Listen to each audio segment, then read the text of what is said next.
নমস্কার বন্ধুরা, আমি আজকে লাল শাক দিয়ে একটা চিংড়ি মাছের রেসিপি করছি।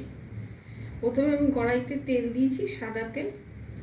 এবার চিংড়ি মাছগুলো নুন হলুদ মাখানো আছে, সেইগুলো এবার একটু ভেজে নেব অল্প করে।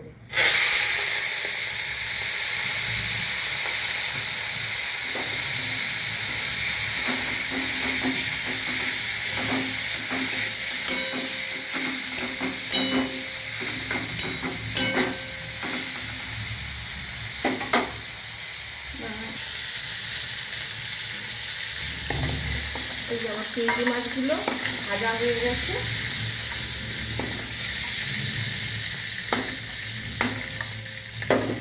এবার এই পরিমাণ তেলের মধ্যে আমি সর্ষে ফোড়ন দেব। এখানে আমার এক আঁটি লাল শাক আছে। এই পরিমাণ তেলে এখন আমি সর্ষে ফোড়ন দিয়ে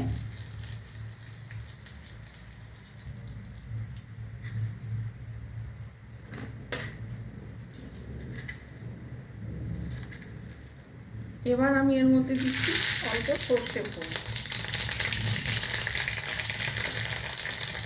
এখানে আমার ধনে জিরে লঙ্কার গুঁড়ো রয়েছে, এটাকে আমি এবার জল দিয়ে গুলে এর মধ্যে সাঁতলে নেব।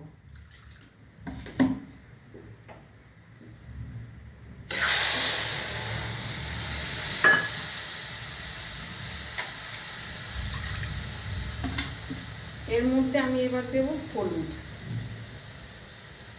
অল্প পরিমাণে।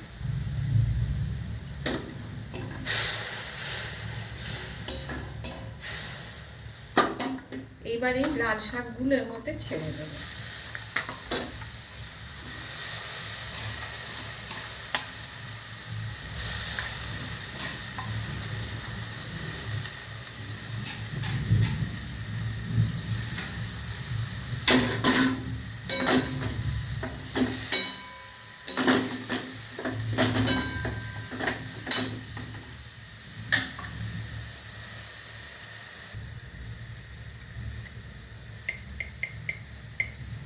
এরপরে এতে দেবো পরিমাণ মতো লবণ।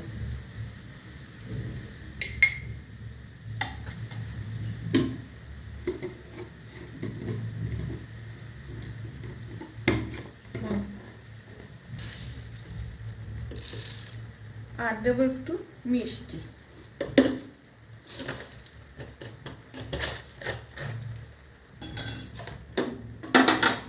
এবার আমি এতে এই মাছগুলো ছেড়ে দেবো। ছেড়ে দিয়ে ওই মশলার বাটিটা ধুয়ে একটু জল দেব।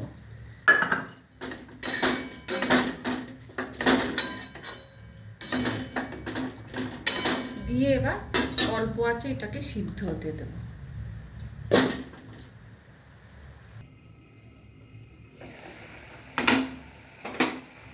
এই যে আমার এখন এটা এইরকম পর্যায়ে এসছে।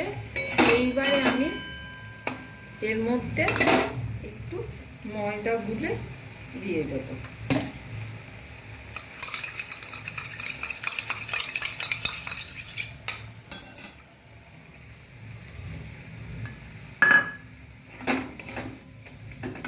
আর একটুখানি টানতে এটাকে আমি নামিয়ে দেব।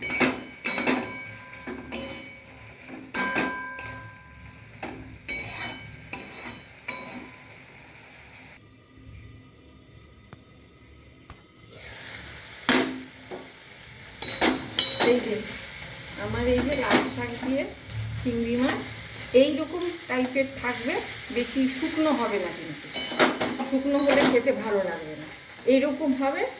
আর এই সময় এটা অফ করে দিতে হবে গ্যাসটা।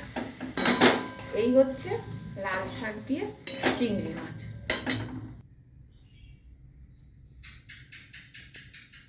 এই হচ্ছে আমার লাল শাক দিয়ে চিংড়ি মাছ। এটা রাঁধতে প্রথমে কড়াইতে তেল দিয়ে, সাদা তেলও দিতে পারো সর্ষের তেলও দিতে পারো, দিয়ে সর্ষে ফোড়ন দিয়ে প্রথমে মাছগুলোকে আগে অল্প করে ভেজে নিতে হবে। চিংড়ি মাছ তো বেশি ভাজা যায় না, অল্প করে ভেজে নিয়ে তারপরে ওই তেলেই সর্ষে ফোড়ন দিয়ে ধনে জিরে লঙ্কা দিয়ে সাঁতলে একটু, তারপরে শাকটাকে দিয়ে দিতে হবে। তারপরে দিতে হবে একটু নুন হলুদ মিষ্টি দিয়ে ওই একটুখানি সামান্য জল দিয়ে চিংড়ি মাছগুলো দিয়ে ঢাকা দিয়ে দিতে হবে। তারপরে যখন এটা সিদ্ধ হয়ে যাবে, যখন জল অল্প অল্প থাকবে তখন একটু ময়দা গুলে দিতে হবে, দিয়ে তারপর একটু কাদা কাদা মতো হলে এটা নামিয়ে নিতে হবে। এই জিনিসটা কিন্তু শুকনো খায় না, এই রেসিপিটা কিন্তু কেউ কোথাও পাবে না, এইটা একদম অজানা রেসিপি। একবার খেয়ে দেখুন বন্ধুরা, খুব ভালো লাগবে। ভালো ভালো লাগলে আমাকে একটা লাইক করবেন আর আমার চ্যানেলটা একটু সাবস্ক্রাইব করবেন।